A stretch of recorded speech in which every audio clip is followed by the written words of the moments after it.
no mukumagara kwawe Uwiteka ntabwo ahinduka, aho isoko irura hasi n'ubu nihari, aho mwajyaga muhurira n'Uwiteka n'ubu Uwiteka ntihakiri. Ikaze mu ndirimbo y'umunsi ntabwo azahava. Ndagira ngo nkubwire ngo ntugire ngo kuba warakoze ibyaha ibi n'ibi bizatuma Uwiteka ahinduka.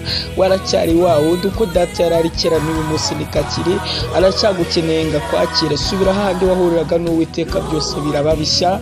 Imana yigeze ibwira Siyoni, iramubwira ngo ariko Siyoni aravuga ati Yehova yarantaye ngo Uwiteka aranyibagiwe, ngo mbese umugore yakibagirwa umwana yonsa ntababarira uwo yibyariye, ngo icyakora bo babasha kwibagirwa, ngo ariko njyewe Uwiteka sinzakwibagirwa.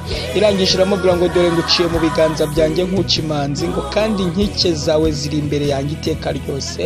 Inkike zawe ziri imbere y'Uwiteka iteka ryose. Ahubwo subira handi mwahuriraga kuko Uwiteka adahinduka, hahandi wasengeraga, hahandi witunganyirizaga, byose birongera bibe bishya. Imana ikwakire.